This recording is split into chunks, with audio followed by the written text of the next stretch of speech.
So today we are in a world where vast majority of population is already present on the digital platforms. And when everyone is digital, strategy is the differentiator. Do you believe that multi-channel marketing has become a must to assure customer accessibility and convenience? Absolutely. I think there's no going away from what you can say multi-channel marketing, because we are living in a multi-channel or in an omni-channel world, right? So in a sense, Ashish, you and I are never totally online and totally offline. They both coexist, right? While Yeah. you're driving, you've got your maps on.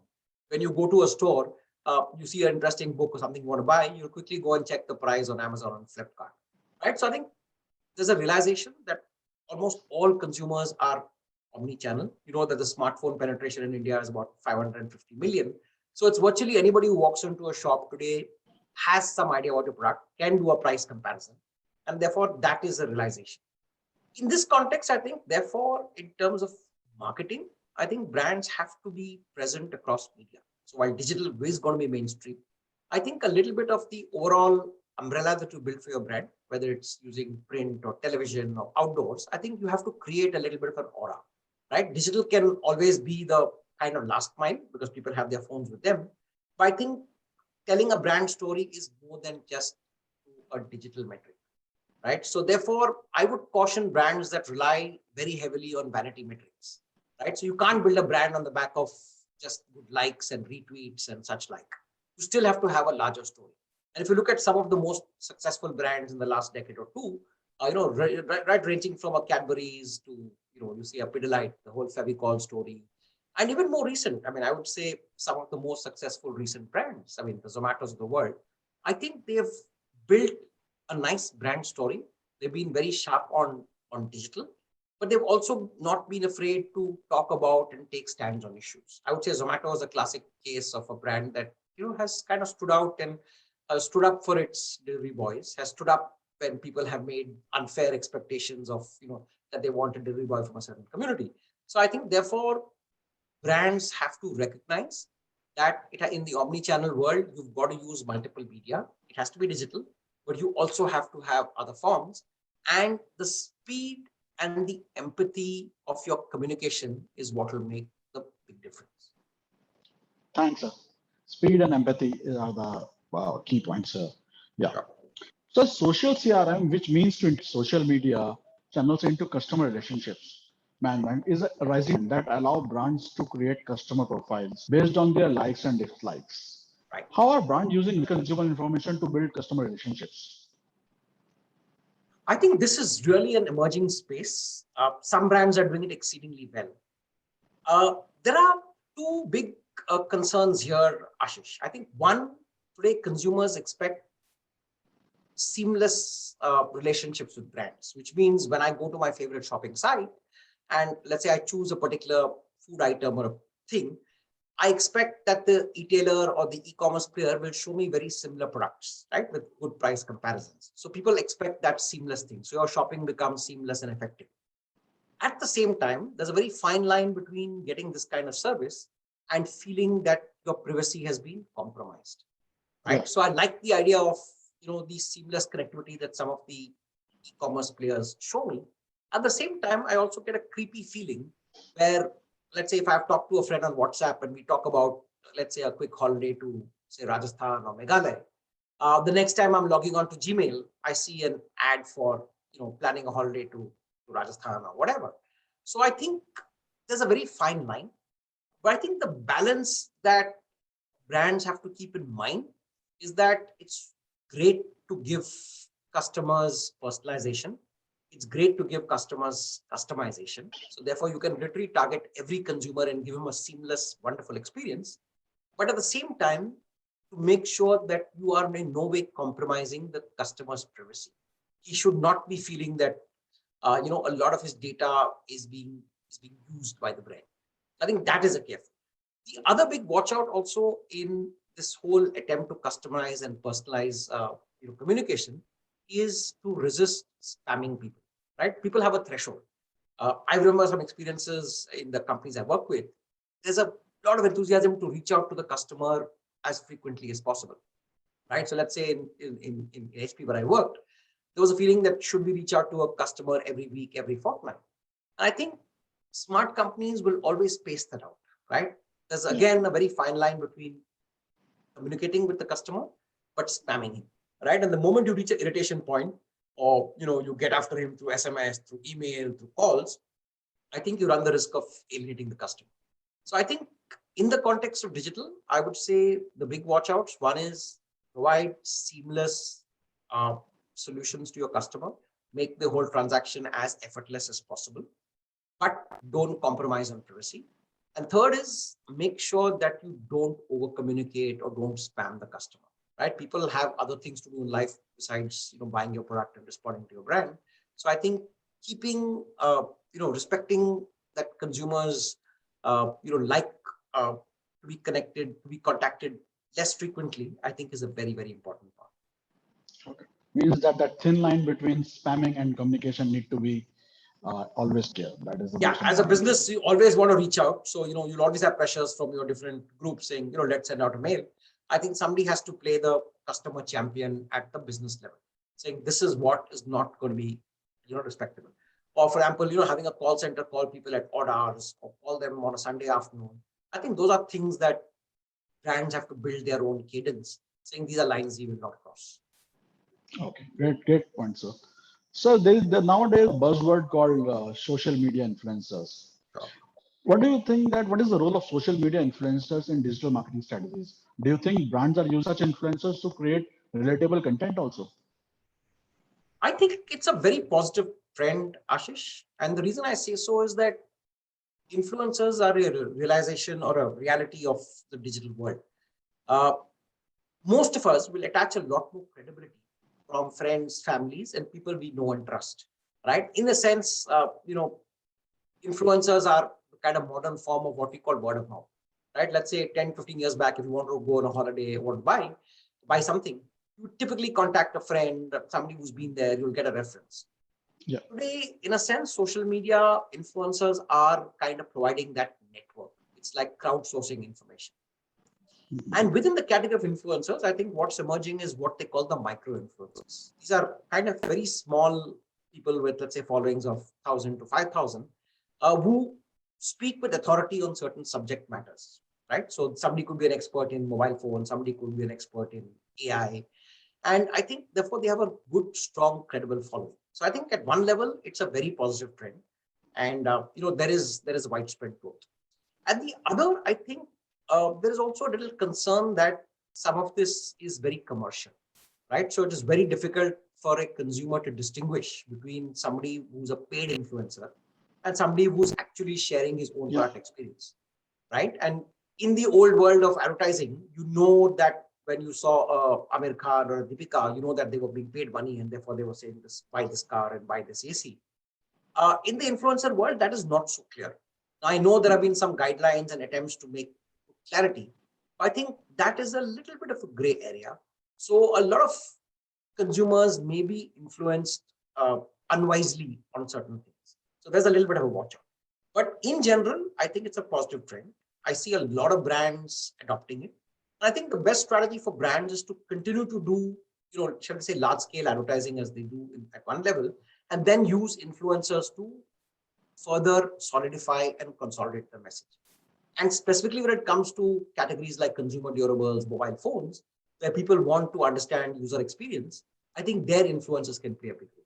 The other area, obviously, influencers play a big role is the whole category of food and beverage, and in the whole, fashion, lifestyle, and clothing and business categories, right? So there it makes sense because people tend to believe and respect people in their immediate circle or in their neighborhood, or people who are subject matter experts, as opposed to celebrity influencers who, where the business transaction is apparent, right? A superstar is going to endorse a brand only when he gets a fat check.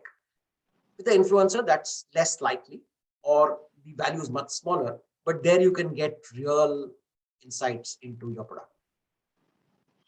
Got it. Sir, nowadays the whole phenomena is burn money to earn money.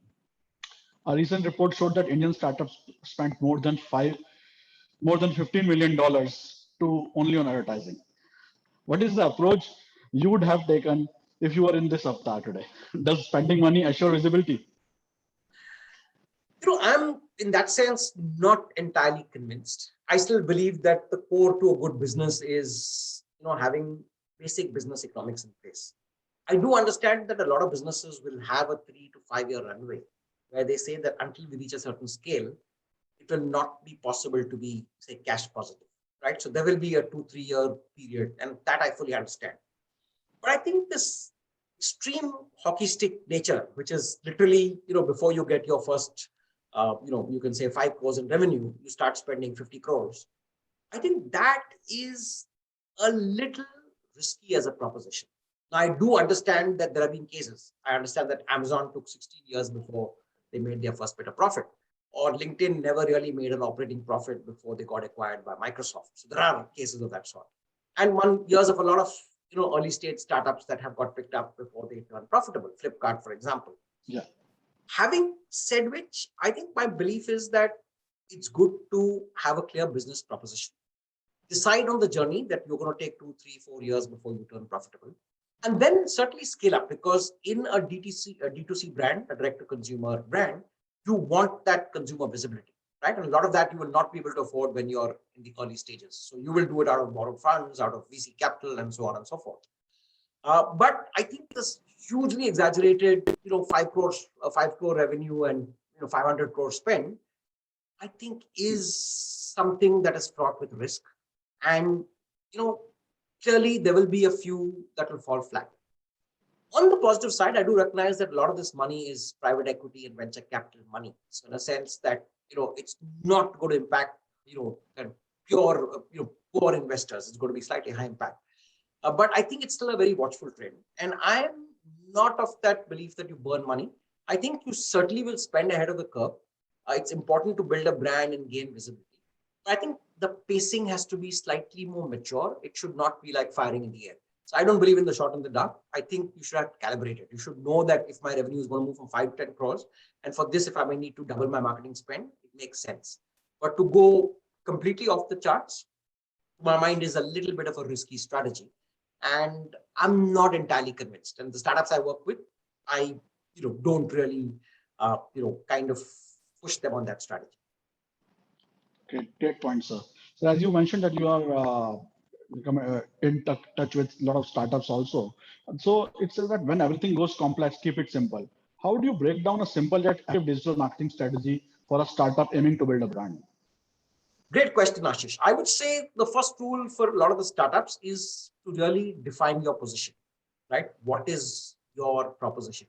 What does your startup exist for, right? What problem is it solving in the consumer's life? What problem is it solving in the world, right? I think there should be an utmost clarity that this is what my startup is aiming to do, right? I think that is, so one is to articulate your proposition and communicate it to everyone in the organization, right? And very often, I would say that literally everyone in the organization needs to know. Startups are lean, but everyone from, let's say the office assistant to the founders, I think everyone should speak one voice. So I think one is clearly articulating your proposition. The second point, which, I always advise a lot of startups to do, is to define your target audience sharply, right? The world has 7.5 billion people. India has 1.4 billion people.